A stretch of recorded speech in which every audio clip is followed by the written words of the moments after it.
Welcome to सीधी शिक्षा। जैसा कि हम लोग देख रहे हैं 12th फिजिक्स का 5th चैप्टर के अंतर्गत में हम लोग देख रहे हैं विद्युत क्षेत्र और चुंबकीय क्षेत्र के बीच में। ठीक है, तो पहला आप लोगों को विद्युत क्षेत्र रेखा और चुंबकीय क्षेत्र रेखाएं के बीच में अंतर देखते हैं। क्लियर? तो चलिए, विद्युत क्षेत्र रेखाएं ये आपका ई भाई साहब है, ये आपका बी भाई साहब है। चुंबकीय क्षेत्र रेखाएं इस जैसे कि तीव्रता के बेस पे हम लोग देखते हैं इन दोनों को चीज़ को। चलिए, तो यहाँ पर इस चीज़ को हम लोग कवर करते हैं। ई के बेस पे है और ये है आपका बी के बेस पे है। क्लियर? तो ये है आप लोगों का चुंबकीय क्षेत्र रेखाएं हैं और ये आपका है विद्युत क्षेत्र रेखाएं। विद्युत क्षेत्र रेखाओं को आप लोग इसी चैप्टर के अंतराल में पढ़े हैं। चुंबकीय क्षेत्र रेखाओं को इससे पहले वाले चैप्टर में भी पढ़ चुके हैं। तो चलिए दोनों के बीच में देखते हैं। तो पहला जो इन दोनों के बीच में जो तुलना है, इस चीज़ को हम लोग पहला देखते हैं। देखिए, तो पहला में क्या दिया है, देखिए इस चीज़ को देखते हैं। विद्युत क्षेत्र रेखाएं वक्र बनाती है ना आप लोगों की, जो भी विद्युत क्षेत्र रेखाएं हैं इस तरीके से आप लोगों का वक्र बनाती है। तो विद्युत क्षेत्र रेखाएं वक्र बनाती है। पहला जो भी विद्युत क्षेत्र रेखाएं ई है आप लोगों का, ये आप लोगों को वक्रीय पथ की भांति वक्र बनाएंगे इस तरीके से वक्र। ठीक है, यह तो वृत्तीय पथ, ठीक है, यह तो यहाँ पर E1 E2 या E3 या E4, इनका परिणामी रहेगा आपका ई, इस तरीके से। तो विद्युत क्षेत्र रेखाएं वक्र बनाती है। ठीक है, विद्युत क्षेत्र रेखाएं क्या बनाती है? वक्र बनाती है। जबकि चुंबकीय क्षेत्र रेखाएं बंद वक्र बनाती है। यहाँ पर जो चुंबकीय क्षेत्र रेखाएं होती है वो क्या होती है? बंद वक्र बनाती है। मतलब इस तरीके से, ये देखिए, ये आपका क्लोज है, ये भी आपका क्लोज है, ये पूरा बंद रहेगा आप लोगों का इस तरीके से। ठीक है, ये आपका B1 B2 B3, ये आपका B हो जाएगा, ये आपका B4, ये आपका B5, ये आपका B6 हो जाएगा, ये भी B हो जाएगा। इस तरीके से ये dash dash dash dash dash करके N तक जाएगा।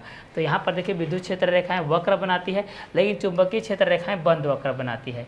दूसरा, विद्युत क्षेत्र रेखाएं ये धन आवेश से प्रारंभ होकर के ऋण आवेश पर समाप्त हो जाती है। मतलब ये प्लस आवेश से शुरू होकर के माइनस Q आवेश पर क्या होती है?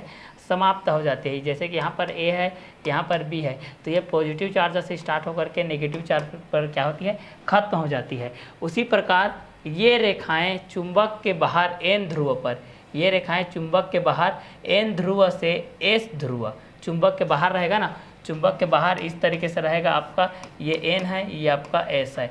तो चुंबक के बाहर N ध्रुव से S ध्रुव की ओर रहता है और चुंबक के अंदर S ध्रुव से N ध्रुव का रहता है। चुंबक के अंदर आप लोगों का इसका S से आप लोगों का N के ध्रुव का, बाहर की तरफ N से S और अंदर की तरफ S से N की तरफ रहती है। ठीक है, इसकी ध्रुव को मानी जाती है, बोल रहा है। क्लियर? तो ये आपका अंतर हो गया। पहला, विद्युत क्षेत्र रेखाएं वक्र बनाती है, ये आपका बंद वक्र बनाती है। दूसरा, ये ऋण आवेश से प्रारंभ होकर के आपको धनावेश पर खत्म हो जाती है। मतलब धनावेश से प्रारंभ होकर के ऋण आवेश पर खत्म हो जाती है, पॉजिटिव से नेगेटिव में।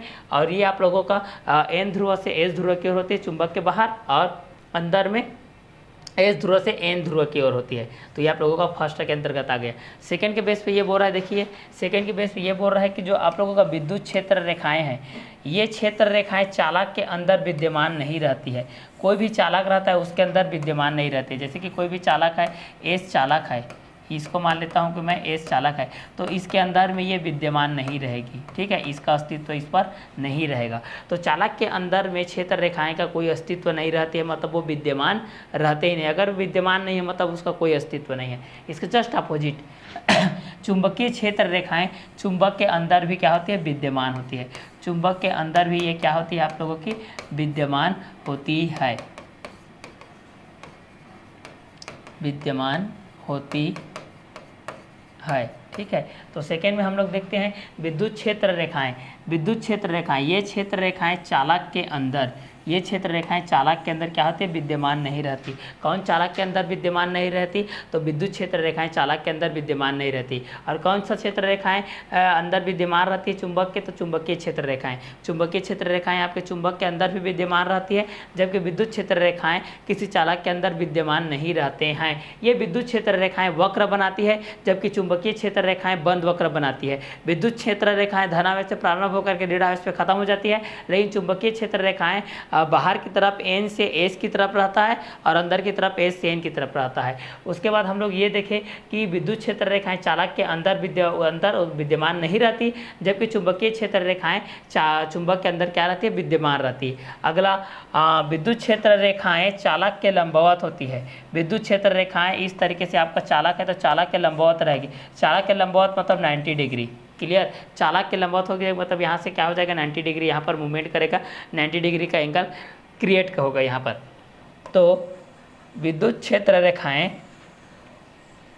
चालक के लंबवत होती है, जबकि चुंबकीय क्षेत्र रेखाएं, देखिए, जबकि चुंबकीय क्षेत्र रेखाएं आपके चुंबक के लंबवत हो यह आवश्यक नहीं है। कभी कभी हो भी सकती है, कभी कभी नहीं भी हो सकती है, क्लियर। तो ये विद्युत क्षेत्र रेखाएं चुंबकीय क्षेत्र रेखाएं। तो पहला शॉर्ट में इसको याद रखोगे तो शॉर्ट में क्या रखोगे, पहला शॉर्ट में ये रखोगे कि ये केवल वक्र बनाती है। देखिए, ये केवल वक्र बनाती है, शॉर्ट में बता रहा हूँ, ये केवल वक्र बनाती है।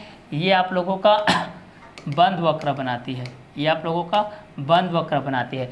दूसरा में ये पॉजिटिव से स्टार्ट होकर के नेगेटिव पे ख़त्म, ठीक है। ये आप लोगों का दूसरा क्या हो जाएगा, अंदर की तरफ, अंदर में आपका NS रहता है, सॉरी बाहर में आपका क्या रहता है, बाहर में NS रहता है और अंदर में क्या रहता है, आपका SN रहता है, ठीक है। ये आपका N और S, इसके अंदर में ये रहेगा आपका S और N। तीसरा क्या होता है, ये विद्युत क्षेत्र रेखाएं चालक के लंबवत होता है, ये चालक के लंबवत होती है, चालक के ये लंबवत होती है। और ये चालक के लंबवत हो ये आवश्यक नहीं है, ये चालक के लंबवत हो। ये आपका चुंबकीय क्षेत्र रेखाएं है ना, चुंबकीय, क्या पता आप लोग उल्टा उल्टा बोल दो इसको, ठीक है। चुंबकीय क्षेत्र रेखाएं हैं, ये आपका विद्युत क्षेत्र रेखाएं हैं, विद्युत क्षेत्र रेखाएं हैं। चौथा, ये चालक के लंबवत हो आवश्यक नहीं है, ये चालक के लंबवत हो आवश्यक नहीं है।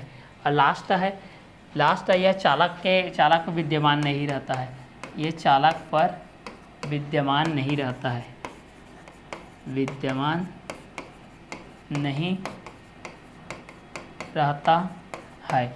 और ये चौथा, ये चुंबक के अंदर विद्यमान रहता है, ये चुंबक के अंदर विद्यमान रहता है। तो ये था आप लोगों का विद्युत क्षेत्र रेखाएं और चुंबकीय क्षेत्र रेखाओं के बीच में अंतर। चलिए अगला हम लोग देखते हैं, जैसे कि यहाँ पर बताया था, ये आप लोगों का विद्युत क्षेत्र रेखाएं हैं और दूसरा क्या है, चुंबकीय क्षेत्र रेखाएं हैं। चलिए अगला देखते हैं हम लोग, एक समान चुंबकीय क्षेत्र देखते हैं, यूनिफॉर्म मैग्नेटिक फील्ड। एक समान चुंबकीय क्षेत्र जहाँ पर प्रत्येक बिंदु पर, देखिए तो यहाँ पर इसका परिभाषा को हम लोग देखते हैं। एक समान चुंबकीय क्षेत्र उस चुंबकीय क्षेत्र को कहते हैं, एक समान चुंबकीय क्षेत्र उस चुंबकीय क्षेत्र को कहते हैं जिसके प्रत्येक बिंदु पर, जैसे कि यहाँ पर है B1, यहाँ पर है B2, यहाँ पर है B3, यहाँ पर है B4, यहाँ पर है आपका B5। इसके प्रत्येक बिंदु पर देखिए, इसके प्रत्येक बिंदु पर चुंबकीय क्षेत्र की तीव्रता क्या रहेगी, एक समान रहेगी, ठीक है। यहाँ पर चुंबकीय क्षेत्र क्या रहेगी, एक समान रहेगी, चुंबकीय क्षेत्र एक समान, यहाँ पर चुंबकीय क्षेत्र क्या रहेगी, एक समान। तो एक समान चुंबकीय क्षेत्र उस चुंबकीय क्षेत्र कहते हैं जिसके प्रत्येक बिंदु पर चुंबकीय क्षेत्र की तीव्रता का मान तथा उसकी दिशा एक समान होती है। और उसकी दिशा देखिए एक ही समान है, इधर की तरफ रहेगा या तो इधर की तरफ रहेगा, या तो इधर की तरफ रहेगा, या तो इधर की तरफ रहेगा, या तो इधर की तरफ रहेगा। जैसे इसकी बात किया जाए तो B1, B2, ये हो जाएगा B3, ये हो जाएगा B4, ये हो जाएगा B5, ये हो जाएगा B6। ये तो विपरीत रहेगा तो यहाँ पर हो जाएगा ये आपका B1 हो जाएगा, B2 हो जाएगा भाई, B3 एक ही तरफ रहेगा, ठीक है। अब एक समान क्षेत्र में खींची गई रेखा क्षेत्र रेखाएं परस्पर समांतर होती है। समांतर का मतलब ये देखिए एक दूसरे के पास समांतर होगी, जैसे ये P है, ये Q है, ये R है, और दोनों के बीच में क्या हो जाएगी कि समदूरस्थ रहेगी। मतलब दोनों समांतर रेखाओं के बीच में आप लोग ये क्या होती है, समदूरस्थ, मतलब उनकी दूरी क्या होती है, समान होती है।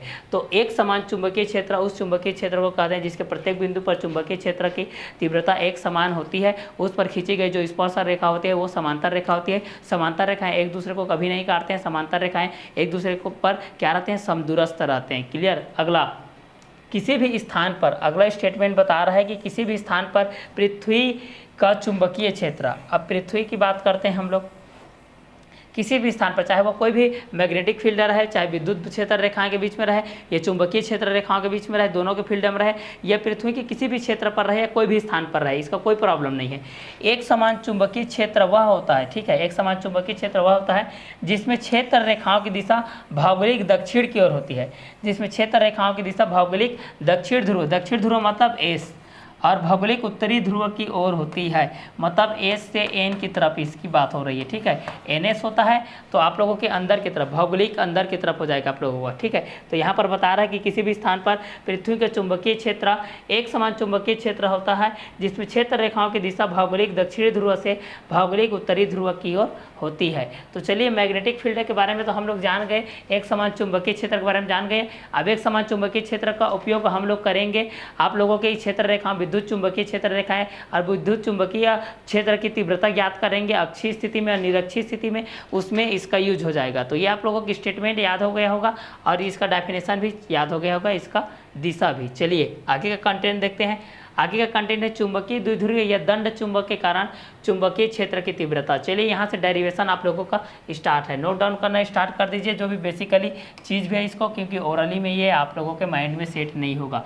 तो अगला है हम लोगों के पास चुंबकीय द्विध्रुव या दंड चुंबक के कारण चुंबकीय क्षेत्र की तीव्रता। चलिए तो हम लोग देखते हैं अक्षीय स्थिति में देखते हैं। चलिए पहला है हम लोगों का क्या, अक्षीय स्थिति। अक्षीय स्थिति किसको बोलते हैं, कोई भी चुंबकीय क्षेत्र रहता है वह बढ़ाए गए चुंबकीय क्षेत्र के अक्ष पर स्थित होता है, ठीक है। बढ़ाए गए दूरी के चुंबकीय क्षेत्र के उसी अक्ष के अनुदिश होता है, तब उसको हम लोग क्या बोलते हैं, अक्षीय स्थिति बोलते हैं। जैसे कि यहाँ पर दिया है देखिए, जब कोई बिंदु जहाँ पर चुंबकीय क्षेत्र की तीव्रता ज्ञात करनी होती है, जब कोई बिंदु, जैसे कि यहाँ पर एस है भाई और यहाँ पर एन है, और यहाँ पर हम लोगों के एक बिंदु है, इसका मध्य बिंदु ओ से हम लोग को क्या दूरी पर एक बिंदु क्या लिए हैं पी, और यहाँ पर हम लोग चुंबकीय क्षेत्र की तीव्रता ज्ञात करनी है, ठीक है। तो बढ़ाए गए चुंबकीय अक्ष पर स्थित होती है, बढ़ाए गए ना, जितना बोला गया उससे थोड़ा आगे। तो जब कोई बिंदु जहाँ पर चुंबकीय क्षेत्र की तीव्रता ज्ञात करनी होती है, जहाँ पर चुंबकीय क्षेत्र की क्या तीव्रता ज्ञात करनी होती है, बढ़ाए गए चुंबकीय अक्ष पर होती है। कहाँ पर होती है, बढ़ाए गए चुंबकीय अक्ष पर होती है, तो उसे हम लोग उस चुंबक के सापेक्ष अक्षीय स्थिति में है कहते हैं। किस स्थिति में कहते हैं, अक्षीय स्थिति में है कहते हैं। तो आप लोगों को पूछा जाएगा कि अक्षीय स्थिति क्या है, तो आप लोग बोलोगे कि जब कोई बिंदु जहाँ पर हम लोगों को चुंबकीय क्षेत्र की तीव्रता ज्ञात करनी होती है, बढ़ाए गए अक्ष के क्या होती है, बढ़ाए गए अक्ष पर स्थित होती है, मतलब लंबार्धक। क्लियर। जैसे कोणार्धक आप लोग क्लास 6, 7, 8 में पढ़े होंगे ना, लंबार्धक उसी के बेस पे आता है। तो बढ़ाए गए चुंबकीय सापेक्ष हम लोग इसको क्या बोलेंगे, अक्षीय स्थिति में बोलेंगे। चलिए इसके लिए व्यंजक हम लोग व्युत्पन्न करते हैं, वास्तव में अक्षीय स्थिति के रूप में इसका क्या होता है, इस व्यंजक को हम लोग यहाँ से व्युत्पन्न करते हैं। चलिए तो डेरिवेशन के लिए आप लोग लिखना स्टार्ट कर लीजिए। यहाँ पर व्यंजक व्युत्पन्न करते हैं। तो व्यंजक के लिए माना कि NS एक दंड चुंबक है, माना कि NS एक दंड चुंबक है, एक दंड चुंबक है। चुंबक प्रकार स्थायी चुंबक होता है, अस्थायी चुंबक होता है, नाल चुंबक होता है, दंड चुंबक होता है। तो उसी प्रकार माना कि NS एक दंड चुंबक है। क्लियर। माना कि SN एक दंड चुंबक है, या NS बोल सकते हो, ये आपका N भाई साहब है, ये आपका S भाई साहब है, ये आपका क्या है, दंड चुंबक है, ये दंड चुंबक हो गया। तो माना कि NS क्या है, दंड चुंबक है, ठीक है, जिसकी प्रभावी लंबाई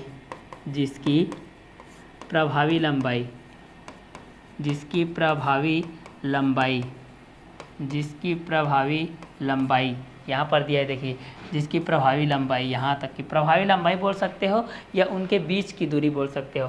प्रभावी लंबाई या दोनों ध्रुवों के बीच की दूरी, या दोनों ध्रुवों के बीच की दूरी, या दोनों ध्रुवों की बीच की दूरी, बीच की दूरी। देखिए फिर से बोल रहा हूँ कि माना कि Na से क्या है, दंड चुंबक है, ठीक है, जहाँ दोनों के बीच की दूरी कितना है, यहाँ पर 2L है, या इसको बोल सकते हो प्रभावी लंबाई, 2L को ही प्रभावी लंबाई बोला जाता है। तो दोनों ध्रुवों के बीच की दूरी क्या है आप लोगों की, 2L है, 2L है, ठीक है। तथा बढ़ाए गए दंड चुंबक के अक्ष के सापेक्ष बढ़ाए गए NS ध्रुव के सापेक्ष, बढ़ाए गए NS ध्रुव के सापेक्ष, बढ़ाए गए NS ध्रुव के सापेक्ष, सापेक्ष, क्लियर। चुंबकीय क्षेत्र की तीव्रता क्रमशः, चुंबकीय क्षेत्र की तीव्रता, क्षेत्र की तीव्रता B है, चुंबकीय क्षेत्र की तीव्रता क्या है आपकी, B है, ठीक है, B है। अब यहाँ पर दोनों चुंबकों के, दोनों ध्रुवों के बीच की दूरी, दोनों ध्रुवों के मध्य बिंदु, दोनों ध्रुवों के, ये आपका S ध्रुव हो गया, ये आपका N ध्रुव, दोनों ध्रुवों के बीच मध्य बिंदु क्या है आपका O है। तो दोनों ध्रुवों का मध्य बिंदु, तो दोनों ध्रुवों का मध्य बिंदु O से, मध्य बिंदु O से D दूरी पर, O से E दूरी पर, T दूरी पर एक बिंदु P है, एक बिंदु P, एक बिंदु P है, जिस पर चुंबकीय क्षेत्र की तीव्रता ज्ञात करनी है। तो यहाँ लिखोगे जिस पर चुंबकीय क्षेत्र की तीव्रता ज्ञात करनी है, क्लियर।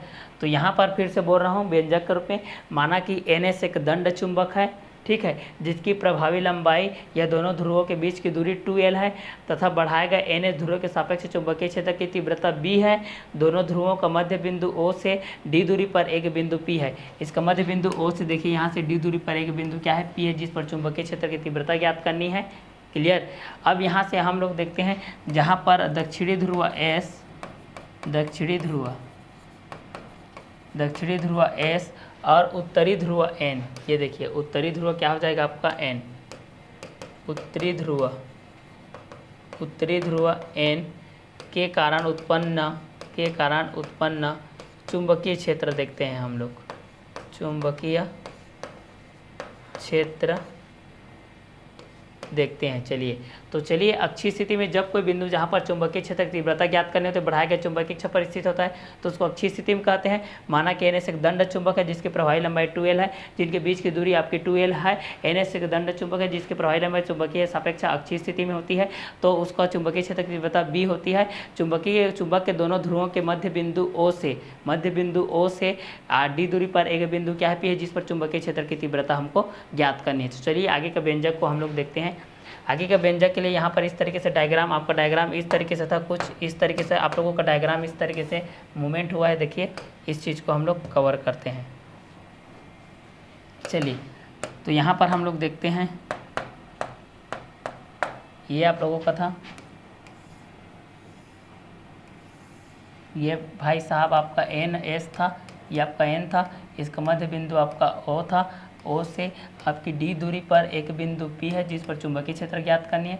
यहाँ से इसकी दूरी हम लोग देखते हैं, तो वास्तव में इसका दूरी देखा जाए O है, यहाँ से इसकी जो प्रभावी लंबाई है वो आपका 2L था भाई, क्लियर। और ये था आपका B2, ये था आपका B1 था। तो यहाँ से इसकी दूरी आपका D + L के रूप में हो जाता था, यहाँ से इसका दूरी D - L के रूप में हो जाता था, क्लियर। तो चलिए यहाँ पर देखते हैं N ध्रुव के कारण, क्लियर, N ध्रुव के कारण। तो यहाँ पर देखते हैं N ध्रुव के कारण, मतलब उत्तरी ध्रुव का कारण, N ध्रुव के कारण बिंदु P पर चुंबकीय क्षेत्र की तीव्रता चुंबकीय क्षेत्र की तीव्रता, चुंबकीय क्षेत्र की तीव्रता, क्षेत्र की तीव्रता। तो यहाँ पर इसको हम लोग B1 से शो अप करेंगे। तो B1 इक्वल टू कितना हो जाएगा, mu naught by 4 pi into small m by NP square. ठीक है, चूँकि हमारे पास जो फार्मूला इस तरीके से होता है, mu naught by 4 pi into m by, आप लोगों को कोई भी रेडियस के रूप में रहता है तो यहाँ पर हमारे पास NP स्क्वायर हो गया, क्योंकि ये NP दिशा के अनुदिश है। तो यहाँ पर लिखोगे NP दिशा के अनुदिश, NP दिशा के अनुदिश, दिशा के अनुदिश, अनुदिश।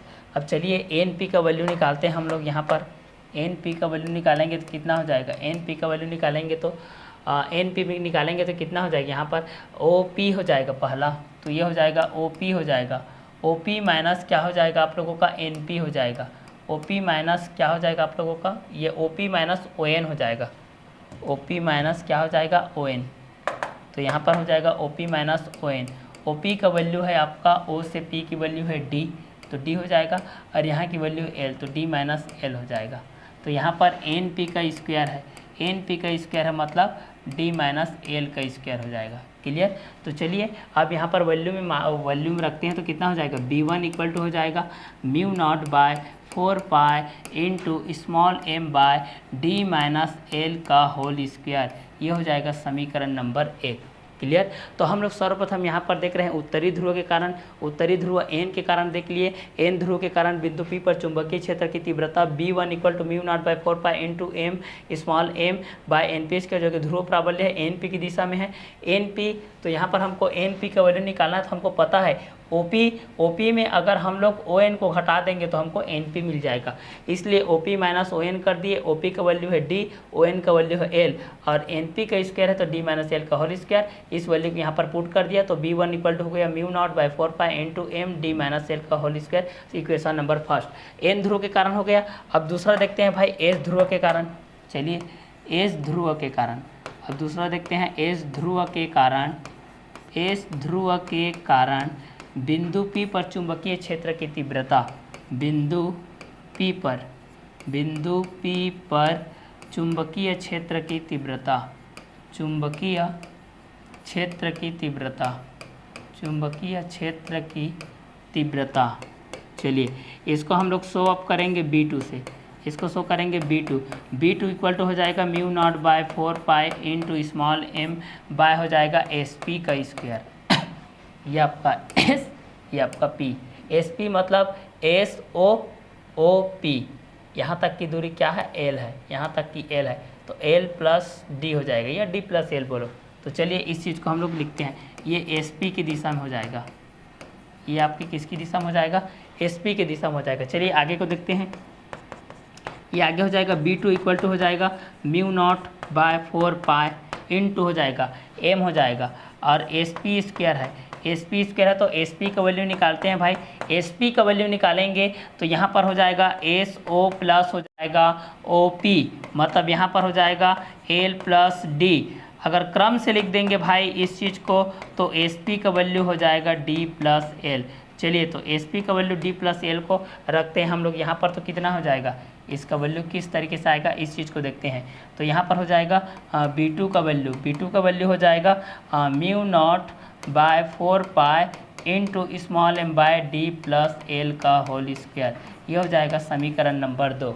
ये कितना हो गया आप लोगों का, समीकरण नंबर कितना हो गया, 2। तो N ध्रुव के कारण बिंदु P पर चुंबकीय क्षेत्र की तीव्रता B1 इक्वल टू हो गया mu naught by 4 pi into m by NP का स्क्वायर, NP दिशा के अनुदिश, और NP इक्वल टू हो जाएगा OP minus ON equal to हो जाएगा D माइनस L। तो NP स्क्वायर इक्वल टू कितना हो जाएगा, D माइनस L का होल स्क्वायर। तो B1 इक्वल टू हो जाएगा mu naught by 4 pi into m D minus L का whole square. Equation number first. S ध्रुव के कारण बिंदु P पर चुंबकीय क्षेत्र की तीव्रता B2 equal to mu naught by 4 pi into M by S P का स्क्वायर। तो एस पी दिशा हो जाएगा B2 equal to mu naught by 4 pi into M S P square. तो एस पी इक्वल टू हो जाएगा S O plus O P. तो S P का वैल्यू हो जाएगा आप लोगों का कितना हो जाएगा एल प्लस डी, क्रम से लिखेंगे तो डी प्लस एल हो जाएगा। तो समीकरण 1 व 2 से देखते हैं इसका परिणामी तीव्रता को। ठीक है, तो परिणामी को देखते हैं हम लोग। इसका परिणामी b इक्वल टू देखते हैं। परिणामी जैसे कि डायग्राम के बेस पे हम लोग यहाँ पर देखे थे, डायग्राम के बेस पे देखे थे ना, b इक्वल टू क्या देखे थे, b1 माइनस b2 देखे थे। तो यहाँ पर कितना हो जाएगा, वैल्यू पुट करेंगे तो b1 माइनस b2। तो यहाँ पर कितना हो जाएगा परिणामी के लिए। चलिए इस चीज़ को हम लोग पुटअप करते हैं। तो b का वैल्यू कितना हो जाएगा भाई, b1 का वैल्यू में घटा दो भाई म्यू नॉट बाय 4 पाई। देखिए म्यू नॉट बाय 4 पाई और यहाँ पर कितना है m और d माइनस एल का whole square minus mu naught by 4 pi into M, यहाँ पर है d प्लस एल का होल स्क्वायर। दोनों में क्या कॉमा क्या है भाई, म्यू नॉट बाय 4 पाई। तो म्यू नॉट बाय 4 पाई हो जाएगा इंटू एम भी कॉमा है, एम को भी निकाल दो भाई, क्या दिक्कत है। 1 बाय डी माइनस एल का whole square minus 1 by D plus L का होल स्क्वायर, यहाँ पर आ जाएगा। दोनों का एलसीएम निकाल लेंगे भाई, तो हमारे पास आ जाएगा b equal to mu naught by 4 pi into M, यहाँ पर कितना हो जाएगा d माइनस एल का होल स्क्वायर और d प्लस एल का होल स्क्वायर करेंगे। तो यहाँ पर आप लोगों का d प्लस एल का होल स्क्वायर बचेगा भाई और माइनस यहाँ पर बचेगा d माइनस एल का होल स्क्वायर। चलिए आगे स्टेप में हम लोग देखते हैं इस चीज़ के लिए। तो आगे स्टेप में क्या होता है, इस चीज़ को यहाँ पर हम लोग कवर अप करते हैं। तो b इक्वल टू हमारे पास mu naught by 4 pi into M D minus L का होल स्क्वायर आ गया minus a mu naught by 4 pi M हो गया। इसके आगे की चीज़ को हम लोग यहाँ पर सॉल्व करते हैं। तो इस चीज़ को हम लोग यहाँ पर सॉल्व करते हैं। चलिए तो कितना हो जाए, इस चीज़ को यहाँ पर देखते हैं। ये हो जाएगा भाई। चलिए अब यहाँ पर देखते हैं, देखिए क्या दिया है।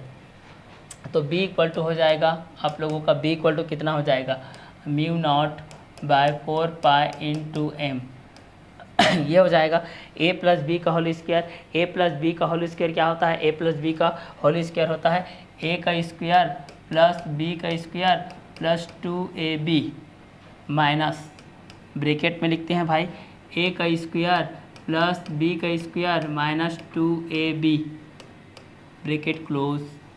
ये हो जाएगा d माइनस एल का होल स्क्वायर। तो ये हो जाएगा d का स्क्वायर माइनस एल का स्क्वायर पूरे का होल स्क्वायर हो जाएगा ये। ठीक है, a माइनस बी है और a प्लस बी है। तो a का स्क्वायर होता है और माइनस कितना होता है, b का स्क्वायर होता है। तो a का स्क्वायर माइनस b का स्क्वायर पूरे का स्क्वायर हो गया। आगे स्टेप में देखते हैं, b इक्वल टू कितना हो जाएगा, mu naught by 4 pi into M, यहाँ से हो जाएगा ब्रैकेट क्लोज है, ब्रैकेट को हटाते हैं भाई, D square plus L square plus 2dl minus D square minus L square plus 2dl by हो जाएगा आपका D square minus L square का होल स्क्वायर। ये कटेगा भाई। आगे हम लोग जोड़ेंगे तो कितना हो जाएगा, b इक्वल टू हो जाएगा mu naught by 4 pi into M, ये हो जाएगा 4dl बाय कितना हो जाएगा, D square minus L square का होल स्क्वायर हो जाएगा। अब यहाँ पर चुंबकीय आघूर्ण के बारे में हम लोग जानते हैं, capital M equal to small m into 2l। तो यहाँ पर हो जाएगा, देखिए b इक्वल टू हो जाएगा mu naught by 4 pi into small m into 2l, इतना हो जाएगा। तो इंटू हो जाएगा आप लोगों का कितना हो जाएगा, इंटू 2 हो जाएगा 2d, तो 2 दूनी 4 हो गया, 4mdl आ गया। बटे में कितना हो जाएगा, D square minus L square का पूरे का होल स्क्वायर। अब इतने के जगह हम रखते हैं m, तो कितना हो जाएगा, b का value mu naught by 4 pi into यह हो जाएगा capital M 2md by D square minus L square का होल स्क्वायर। क्लियर। अगर एल की उपेक्षा किया जाए, अगर एल की क्या किया जाए, उपेक्षा, एल की उपेक्षा करने पर, एल की उपेक्षा करने पर, तो यहाँ पर b का वैल्यू कितना आ जाएगा, mu naught by 4 pi into 2md by कितना हो जाएगा, डी स्क्वायर का होल स्क्वायर हो जाएगा। तब यहाँ पर कितना आ जाएगा, देखिए b का वैल्यू हो जाएगा mu naught by 4 pi into 2md by D to the power 4। आगे हो जाएगा b equal to mu naught by 4 pi into 2m 2 capital M by हो जाएगा d क्यूब। तो आपका अभिष्ट व्यंजक यहाँ पर आ जाएगा भाई, आपका अभिष्ट व्यंजक b इक्वल टू क्या आ जाएगा भाई, mu naught by 4 pi into 2m by D cube. ये रहेगा आप लोगों का एक समान चुंबकीय क्षेत्र में उपस्थित अक्षीय स्थिति में विद्युत चुंबकीय क्षेत्र की तीव्रता। तो पहला आप लोग क्या निकालोगे, एन ध्रुवों के कारण निकालोगे, फिर एस ध्रुवों के कारण निकालोगे, वहाँ से इक्वेशन नंबर फर्स्ट करोगे और इक्वेशन नंबर क्या करोगे, सेकेंड करोगे। तो इक्वेशन नंबर फर्स्ट और सेकेंड के बेस पे आप लोग एन ध्रुव के कारण करोगे, फिर एस ध्रुव के कारण करोगे। जैसे कि मैं एन ध्रुव के कारण कर लिया, फिर एस ध्रुव के कारण किया, उसके पश्चात मैं क्या किया, उसके पश्चात आप लोगों का वैल्यू को रेडियस के रूप में निकालना है। जैसे कि एन पी का स्क्वायर है तो एन पी की दिशा में रहेगा, और आप लोगों का एस पी की दिशा है तो एस पी की दिशा की तरफ रहेगा। जैसे एन पी इक्वल टू मेरे पास क्या है, O P minus O N, तो डी माइनस एल हो गया, एन पी का स्क्वायर डी माइनस एल का होल स्क्वायर हो गया। B one equal to mu naught by 4 pi into M D minus L का होल स्क्वायर हो जाएगा। एस ध्रुव के कारण बिंदु पी पर चुंबकीय क्षेत्र की तीव्रता B two equal to mu naught by 4 pi into M by S P का स्क्वायर हो गया। बी टू इक्वल टू हो जाएगा mu naught 4 pi into M S P का स्क्वायर। एस पी के लिए आप लोग क्या करोगे, जोड़ोगे, क्योंकि आगे है भाई, अगर आपको वहाँ से जाना है तो पहला यहाँ से आगे जाना है तो आप लोगों को पहले प्राथमिक दूरी तक प्रारंभिक दूरी तय करना पड़ेगा। प्रारंभिक दूरी तय करने के पश्चात आपको अंतिम दूरी की तरफ जाना पड़ेगा। डायरेक्ट अंतिम दूरी जाओगे तो आप लोगों का आप लोग क्या हो जाएगा, घटे क्या, और प्रारंभिक से जाओगे तो आपका जुड़ेगा। प्रारंभिक जैसे कि यहाँ से कुछ बिंदु 2 किलोमीटर जाओगे, फिर आगे 2 किलोमीटर जाओगे, 2 धन 2 कुल कितना चले गए, 4, इस तरीके से। क्लियर। तो इस तरीके से आप लोगों का एनपी का निकाल लिए हम लोग और एसपी का निकाल लिए। उसके बाद क्या करोगे, इनका परिणामी तीव्रता आपको निकालना पड़ेगा। जब भी परिणामी तीव्रता निकालोगे तो आप लोगों का B1 is greater than B2 होता है, मतलब हमेशा B1 आपका B2 से बड़ा होता है। इस कारण से हमेशा B1 में घटाया जाता है B2 को। तो capital B equal to B1 minus B2, जैसे कि यहाँ पर आप लोगों को व्यंजक के थ्रू से दर्शाया गया है। तो परिणामी तीव्रता के लिए B equal to B1 minus B2 के लिए करोगे। उसके पश्चात समीकरण 1 और 2 के मान को रख दीजिएगा। Mu naught by 4 pi into M D minus L का होल स्क्वायर और M by mu naught by 4 pi into M D plus L का होल स्क्वायर। इस तरीके से आप लोग सॉल्व करोगे। दोनों को सॉल्व करते जाओगे तो यहाँ पर आप लोगों का एलसीएम निकालना पड़ेगा। याद करने वाली चीज़ यहीं पर है, आपका याद करने वाली चीज़ यहीं पर है। डी माइनस एल का whole square D plus L का स्क्वायर। यहाँ पर एलसीएम निकालिए, एक एक से कट गया, दूसरा दूसरे से कट गया। और यहाँ पर दूसरा याद करने वाली चीज़ है वो सर्व समीकरण है ए प्लस बी का whole square, A square plus B square plus 2ab, A square plus B square minus 2ab। क्योंकि पॉजिटिव का अलग होता है, आप लोगों का नेगेटिव का अलग होता है। तो B equal to mu naught by 4 pi into M और डी स्क्वायर एल स्क्वायर, दोनों के कारण डी स्क्वायर एल स्क्वायर से कट गया। 2dl इक्वल टू हो जाएगा 4dl। तो B equal to mu naught by 4 pi into M into 4dl D square minus L square का होल स्क्वायर हो जाएगा। तो B equal to mu naught by 4 pi into M into 2l। तो चूंकि ये चुंबकीय आघूर्ण होता है आप लोगों का capital M equal to M into 2l के बेस पे, तो ये हो जाएगा 2d। तो ये हो जाएगा D square minus L square का whole square. B equal to mu naught by 4 pi into 2md D square minus L square का होल स्क्वायर। एल को उपेक्षा करेंगे तो एल को यहाँ पर डी की तुलना में हम लोग कम मानेंगे। क्लियर। तो यहाँ पर कितना हो जाएगा, B equal to mu naught by 4 pi into 2md D square हो जाएगा, एल स्क्वायर हो जाएगा। तो बी इक्वल टू कितना हो जाएगा, mu naught by 4 pi into 2md और यहाँ पर डी टू दी पावर 4 हो जाएगा। तो बी का वैल्यू कितना आ जाएगा, mu naught by 4 pi into 2m by D cube हो जाएगा। तो यहाँ पर चुंबकीय क्षेत्र की तीव्रता के लिए आप लोग एन ध्रुव के लिए भी कर सकते हो, इस तरीके से एस ध्रुव के लिए भी कर सकते हो। तो जब भी निकालना रहेगा तो पहले स्टार्टिंग से एन ध्रुव के लिए कीजिएगा। एन ध्रुव के बाद आप लोग करोगे तो एस ध्रुव के बेस पे करोगे। तो एन हो गया, ये आपका एस हो गया। जब भी न्यूमेरिकल क्वेश्चन आएगा तो इसी के बेस पे आएगा आप लोगों का चुंबकीय क्षेत्र की तीव्रता बी के बेस पे आएगा और म्यू नॉट के बेस पे आएगा। तो आप लोगों को क्या करोगे, यहाँ से एल की उपेक्षा कर दोगे भाई। तो यहाँ पर मैं एल की उपेक्षा कर दिया तो क्या आ गया था, एल की उपेक्षा किया तो B equal to mu naught by 4 pi into 2 capital M D आ गया, D square to the power whole square आ गया। तो होल स्क्वायर घातों के घातांक नियम से 2 गुणित 2 होता है, मतलब 2 दूनी कितना हो जाएगा 4, 2 इंटू 2 इंटू 4।